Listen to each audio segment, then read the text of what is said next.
Okay, 8:30 on the dot. Cool. Good morning and welcome. Thanks for being here.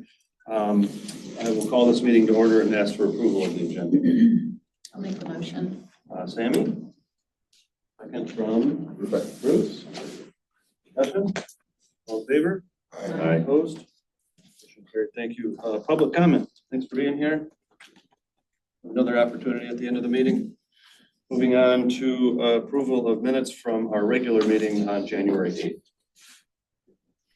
Have an opportunity to review. Any questions or discussion? Motion from Bruce. I'll second. Second from Lindsay. Thank you. Any discussion? All in favor? Aye. Opposed? Motion carried. Thank you. Again, minutes, approval of minutes from our special meeting on January 27th.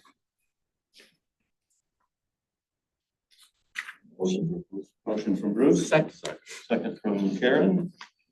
Discussion. All in favor? Opposed? Motion carried. Thank you. Approval of financials from January.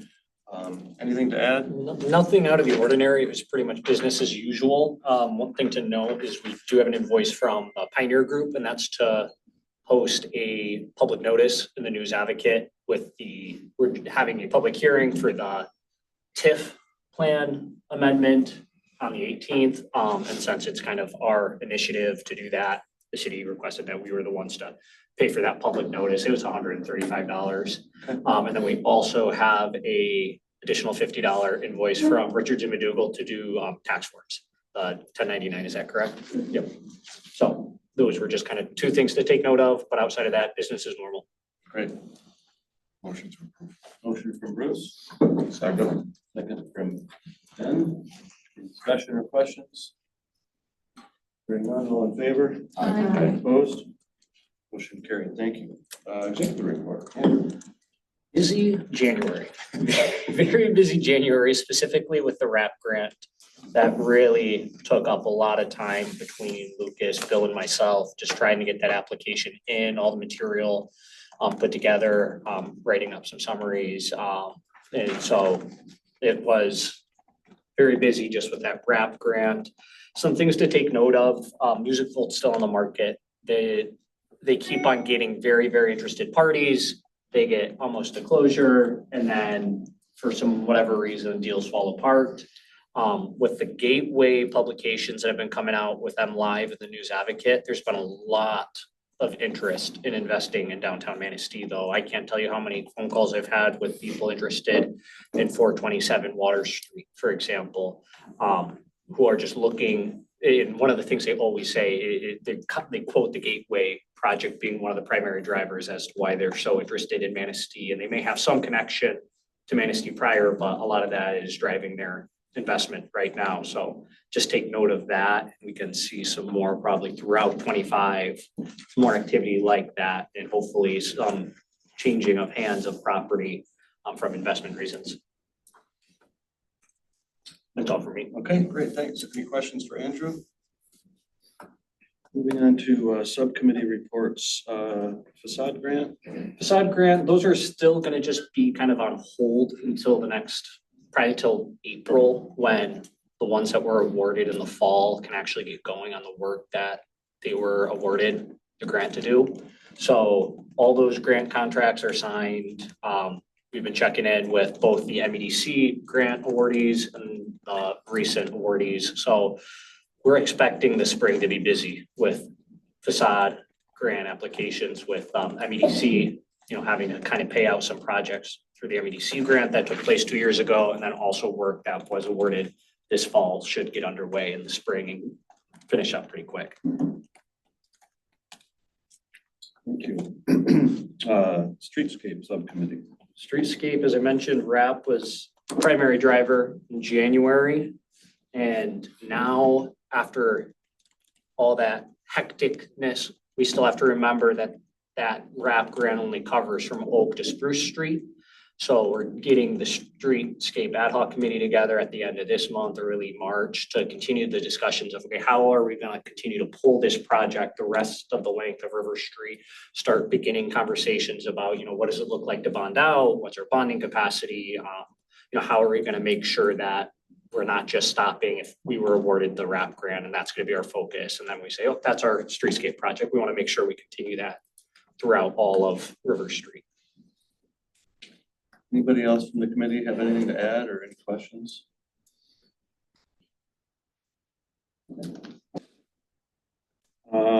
Events. So we do have two events, applications that were recommended that the DDA look at due to street closure reasons. The first one is Forest Fest Parade on the 4th of July. That's one that's been more or less awarded year over year. So we'll just start with that first application. Anything to know that's different about this or? No, it's the same route, same closure request as it's been in the past. On the 4th. Yes, on the 4th.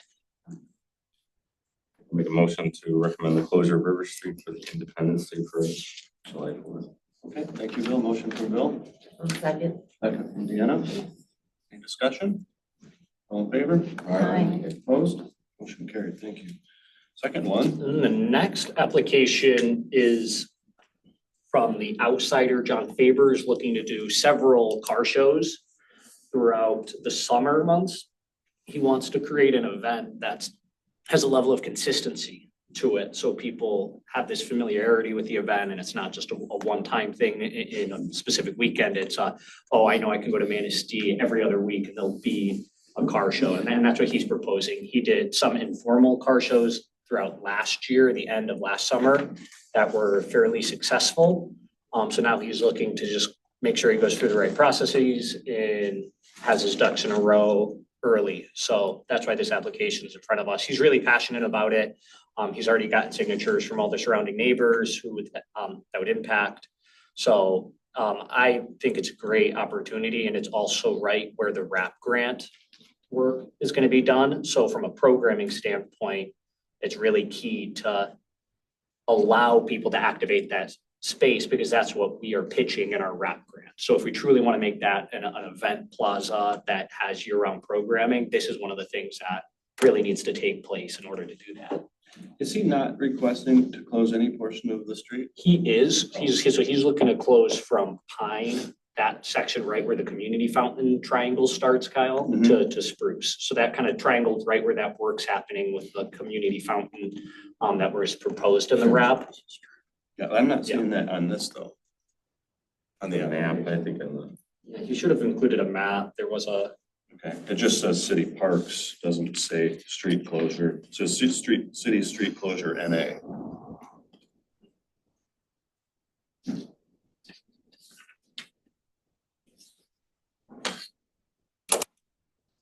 There should have been more material to that, because he had several. Page 34 of the application.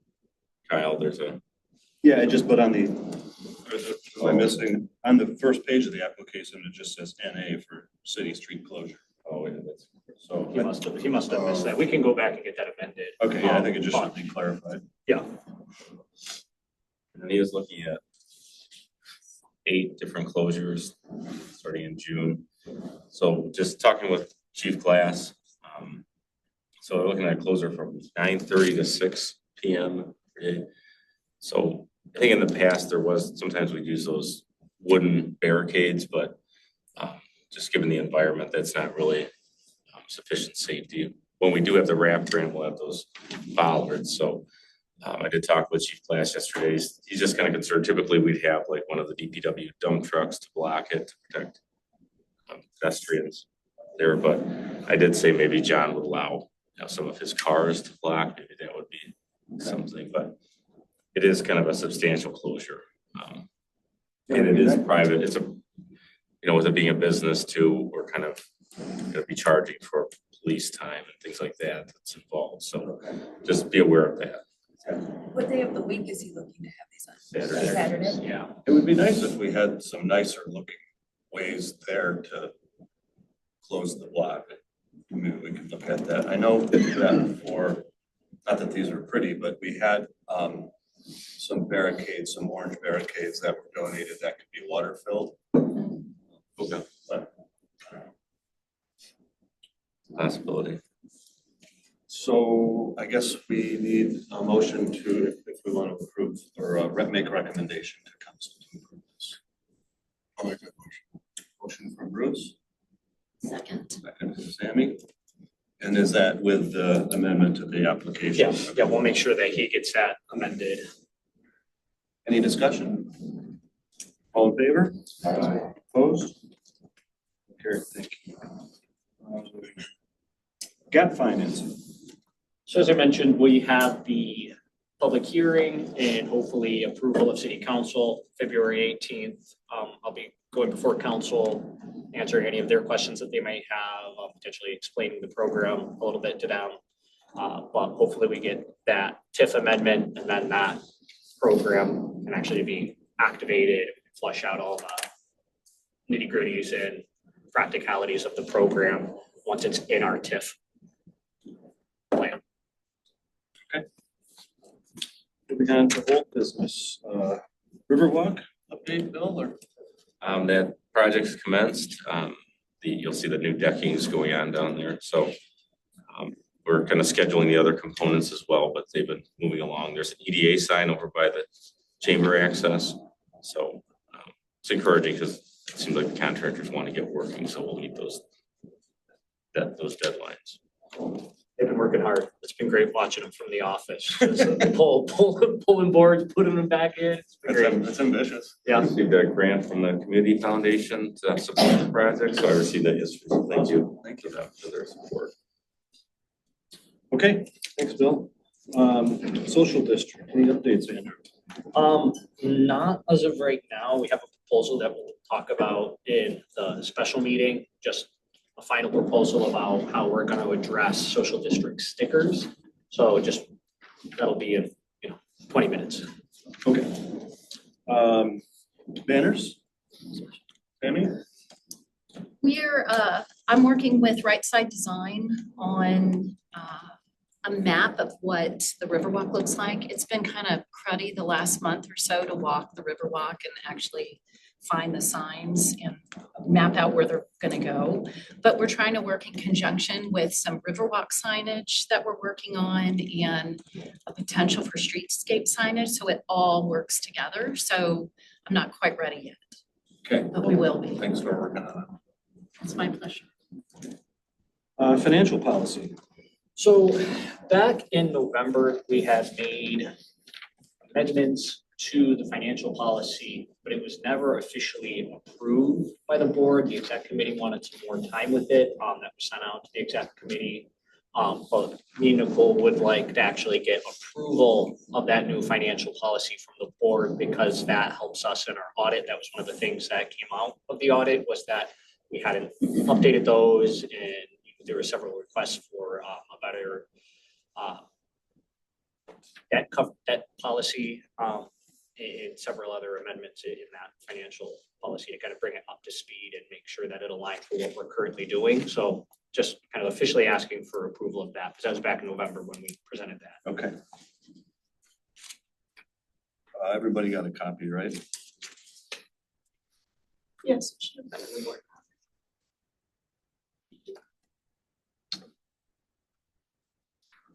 Any observations, questions, desire to approve?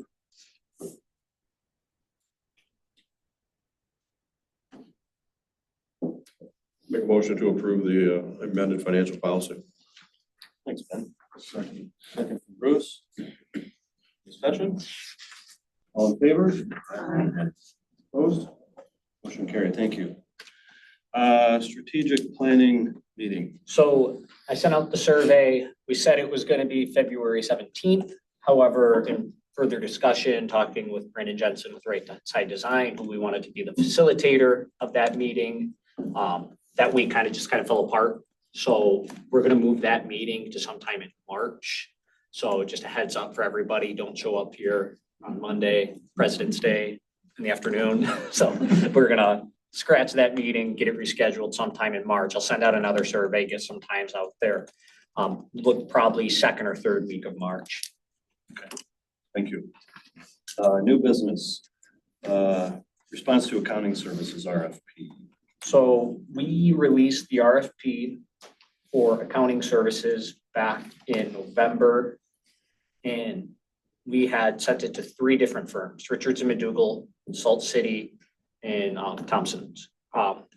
And Richards and McDougall was the only one who got back to us. And I've called 3 times, both Salt City as well as Thompson's and emailed.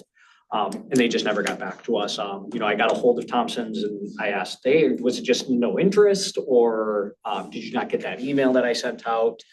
They said they would get back to me and then never got back to me on that. So the only response back was Richards and McDougall. Their contract states that, they're willing to continue services at the agreed upon price of $425 that we're already paying. And so my recommendation would be to go with them, because within our financial policies, we have to stay local if there's an option. So there's really no point in trying to go out to Cadillac or Grand Rapids, because even if we get better prices, we're still kind of obligated to do local services. And then if we do accept their policy, their agreement, I would suggest doing a year agreement, but kind of guarantee it for 3 years. So do a year-long contract, but not have to go out for bids every year. And then in 3 years, we'll go back out to bids to test the market, because I know that was kind of the board's desire, is making sure we're benchmarking our services. But I think doing it year over year wouldn't be advantageous and would be the best use of the team's time to do that year over year for all the services. I think doing something where we're saying we'll do it, a 1-year contract for the next 3 years with Richards and McDougall, unless something arises, would be kind of the better route. Was the pricing extended for 3 years, or? No. So that's why you would only do 1-year contracts with them, unless you wanted to do or felt comfortable asking them. We could ask them if they want to do a 3-year contract that locks in a price. If they guarantee the same rate for 3 years, I think that would be a good way to go. Okay. And the fact that you went out to get solicit bids, I think that's good for 3 years, in my opinion. Okay. So would you like, so I can go back to Richards McDougall, ask if they want to sign a 3-year contract with the same price, or if it's going to be scaled. If it's scaled, we'll bring that to the board and see if that's, the way we want to go, or if we want to feel comfortable with the pay scale that they have. Based on what they gave us, they only raised it $25, back in 2008? Yeah. So I'm pretty sure they'll be okay with it. Yeah. I agree with Bill, we need to lock that in for 3 years. Thank you for that work, Andrew. Yeah. And I'll make a motion to approve the 1 year, but if they'll lock in the pricing for 3 years, approve the 3 year. Motion from Bill, second from Ben. Any further discussion? Did I get that backwards? Matter, we said at the same time. so. Okay. I think Richards and McDougall's done a great job. All in favor? Aye. Opposed? Motion carried. Thank you. Motion to approve Carmen Cut, the DDA West Shore Bank account. So there was some complications when Nicole was added to that account that kind of booted off Carmen. So we need a motion to re-add her onto the West Shore account. She was already on it, but just from They want to see that. yeah. Yeah, okay. Make the motion to add Carmen Cobb back to the West Shore. Thanks, Dean. Account. Second from Karen. Discussion? All in favor? Aye. Opposed? Motion carried. Item C, Brownfield resolution for Little River Holdings Gateway Project. Excuse me, I need to recuse myself, and since it's the last item on the agenda, I'm probably just. Okay, Got that special meeting. we do have a special Yeah, meeting. we had a budget Budget meeting. meeting. Not getting out of it that easy. I'll go wait out there.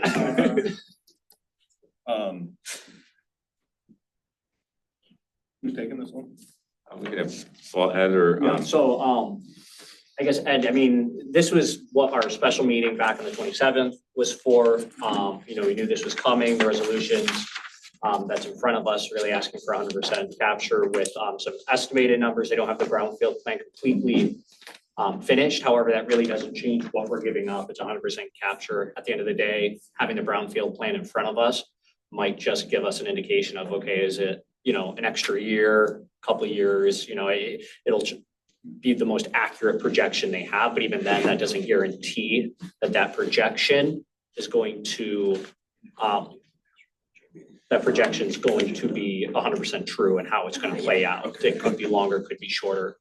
So, Ed, T, do you have anything to add regarding the No, resolution? Just an update on the brownfield plan. Fishbeck is working through that and we're hoping, we didn't have the meeting in February, we're hoping to get it in the March meeting for but they're still working on the draft. Okay. Okay, noted. And so in the city will be having like a development agreement and a brownfield agreement. So it's the city, the Brownfield Authority, and Little River Holdings, who that agreement is signed through. And that's where a lot of the conditions will be held for the project regarding timeline, quality control, things like that would be in the city's development agreement with Little River Holdings and the Brownfield Authority. So the last time we talked, it was possible shovels in the ground this summer. Is that now getting pushed back at this point?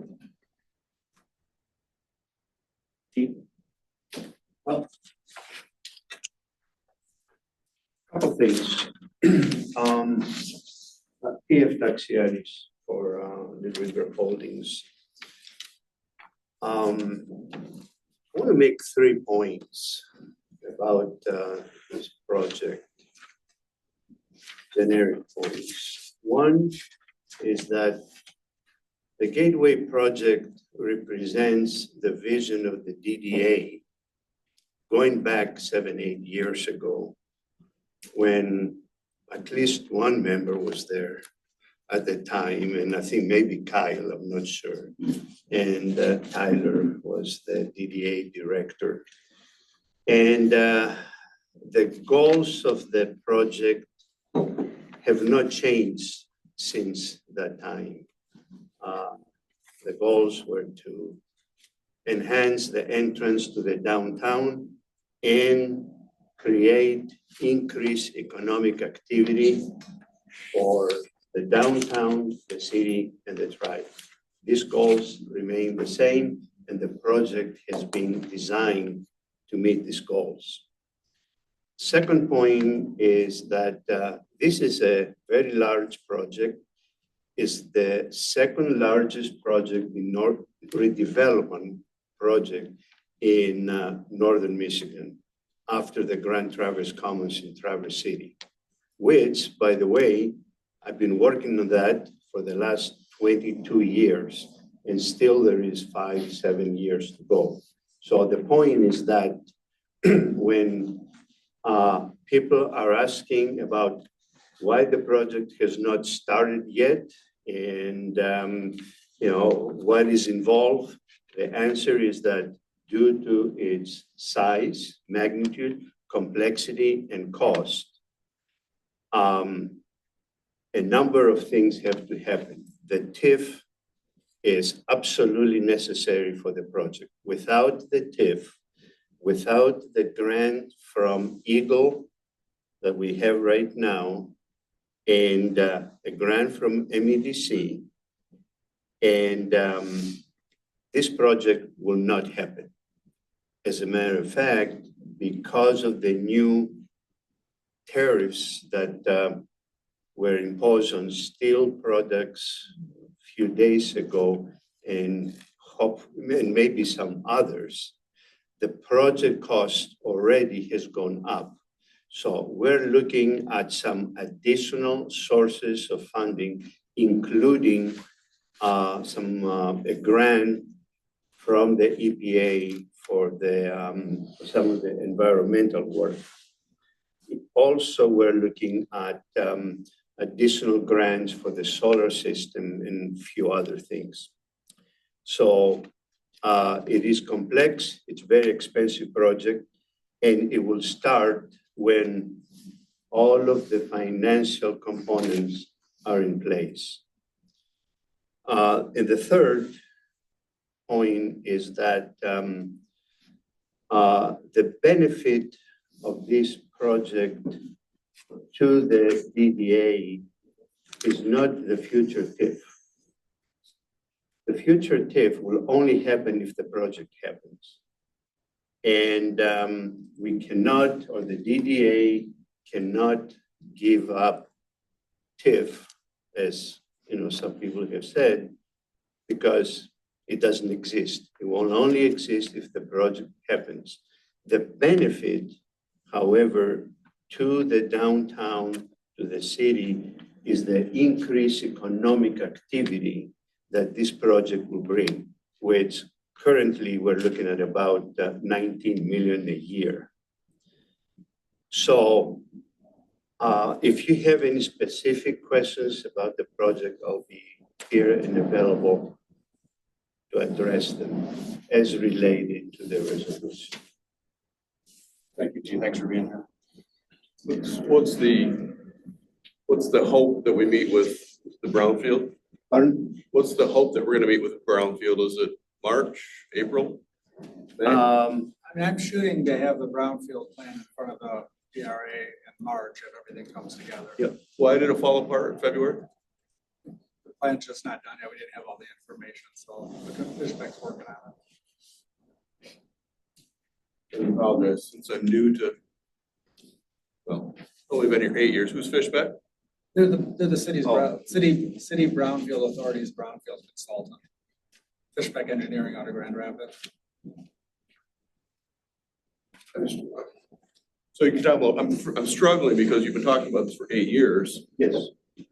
And we put an article in the paper that says shovels are going. We keep building up this hope for getting slapped in the face again. Not necessarily. I have talked with 2 media outlets that they called me the last couple of weeks. And I explained to them very clearly that we hope that everything is going to be in place this year so we can start later this year. Now, how they write it, how they interpret it, I cannot control. I cannot control the social media. I don't listen to them. So how did Fishback not have the plan ready? Well, Fishback is the city's environmental redevelopment consultant that reviews the financials of the project as related to the brownfield tip. They make recommendations to add into the brownfield authority. Okay? The brownfield authority then, assuming that they have the resolution from the DDA, then create and approve a brownfield plan. The brownfield plan spells out and also there is a development reimbursement agreement associated with the brownfield plan. And all of those spell out how the TIF will be captured, how the eligible expenses of the developer and the city will be reimbursed, what the 2 parties have to do. Then, following the approval of the brownfield plan by the brownfield authority and by city council, the brownfield authority submits to the state, to Eagle and MEDC, what's called Act 381 work plan, which is a detailed version of the brownfield plan that goes into details about all of the eligible activities and expenses. Then the Eagle and the MEDC approve the capture of the state tax. The brownfield plan includes capture of both state A lot and of moving local. parts, Gene, I get it. Absolutely. What do we have to do now to get this thing to move forward? Need to pass this resolution. Let's work on that. That's the next step in the process. Let's do that. Can I ask another question, just, Do we have to have the brownfield plan? Fishback goes to the brownfield authority makes a formal recommendation. do we have to have that in order to, okay. No, So but I we can will, I pass. will, when I send the plan, the draft plan, proposed plan to the Brownfield Authority, I will make sure I get a copy to Andrew and he can I share can it. share it out with all the board. So we can do what the DDA can do what the DDA needs to do today without. Correct. Once you've done today, you guys are pretty much off the hook, but we'll keep you absolutely informed. I went to, I can't recall, this was a long time ago, when Cleaners was there and we made that swap.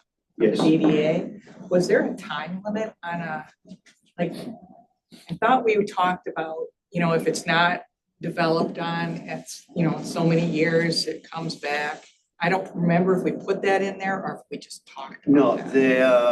the agreement at that time when the property was transferred from the DDA to to Lee River Holdings is that Lee River Holdings would invest on, I think it was at least 78,000 and some change towards the development of that property.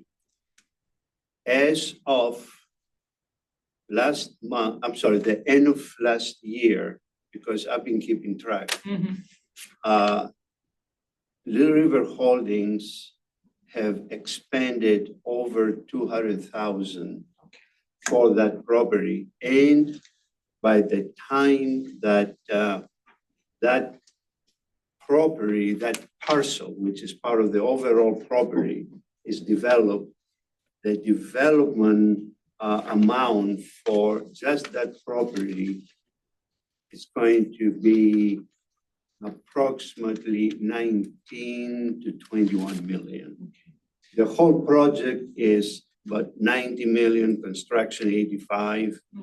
And the former dry cleaners parcel, its portion, because I've been tracking that separately. Okay, I just wanted to make sure It will be about 19 million. I want to make sure that we didn't have any We hiccups. did not have a time. Good. at the time. All right. I think it was over 3 years. or something Yeah, like that, but it's been fulfilled.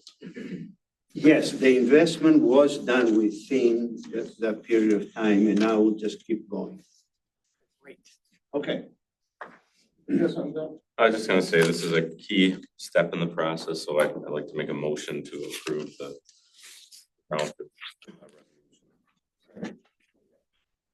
Bill, second from Bruce. Any further discussion or questions? I do have to go around and Okay, ask for this. for the vote. Yep, for the vote. Thank you, T. And Ed? Thank you. Sorry to be a little agitated. No, it's all right. No, those are questions, these are good questions. Anything else before we vote? Okay, Nicole? Deanna? In favor. Bill? Yes. Aaron? Yes. Ed? Yes. Bruce? Yes. Kyle? Yes. Sammy? Yes. Lindsay? Yes. Motion approved, thank you. I gotta excuse myself if there's no more questions for another Thank meeting. you, Ed. Thank you very much. Thanks, Ed. Public comment. Thank you again for being here. Thank you again to the foundation. Board member comment. Lindsay? Tammy? I have a comment. We're redoing our website for tourism, so everyone should have received a link for a survey. It's really important to have everybody's feedback because this is kind of a big deal. So thank you for doing that. Thanks for the reminder. It's a very quick survey. It's So- 6 minutes Yeah. long, so. Yeah. Also, just a little point, Manistee County Road Commission has, before today's expected snow, we're at 136.5 inches for the county, up from 59 inches this time last year, so that's a lot of snow. A lot of global warming. We kind of needed a really good winter for snowmobiles, ice Yeah. fishing, things like that, so welcome to northern Michigan. Said enough. Oh, stop. Karen? Bill? Nothing. Shanna? Just a reminder that we've got, Tilly? thank you, Prospect. Frostbite, thank you. All I can think of is snowflake. He was talking about snows. Frostbite weekend, or this weekend, it has been moved to the Elks from 1 to 3, just because it's supposed to be a little frostbitey out there. Public's So, welcome. Public's welcome. They have a public license. If you wanna get a drink, there's gonna be snacks involved, coffee, hot chocolate, and a lot of chili. And time for the newspaper? Time for the newspaper. Time, like, what's the time But range? yes, it's from 1 to 3. And with the after party starting at 4 o'clock, John Pomeroy will be playing some music, and then we've got some music that Elks will be providing for the after party. But all the announcements of the winners will be made at 4 o'clock. This year, we did add in 3 nonprofit organizations, Echo,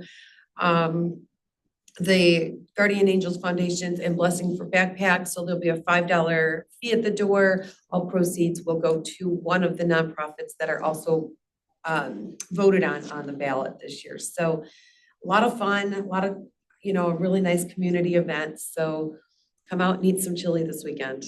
Thank you. And the after party goes till when? Until the Elks closes, until they say it's done, so, or till. Thank you, Deanna. I do have one. Go ahead. So this winter with all the snow, the DPW has been going around with a snow blower, cutting a path through the 3-foot drifts on the sidewalk. Much appreciated. Particularly with the condos and outsider there, getting north-south, even though the sidewalks are taken care of in the district, going north-south requires you to walk in the road. So cutting that path, across the fountain there is much appreciated. Okay. With that, I would ask for a motion to adjourn. Make a motion to adjourn. Ben? Stick around, we got a special meeting. Coffee and donuts. I was thinking about it this morning, but I didn't have it in me. motion to adjourn? Bloody Mary? I didn't. Maybe next And time. a second? We need a second to adjourn. I'll second. Thanks, Deanna.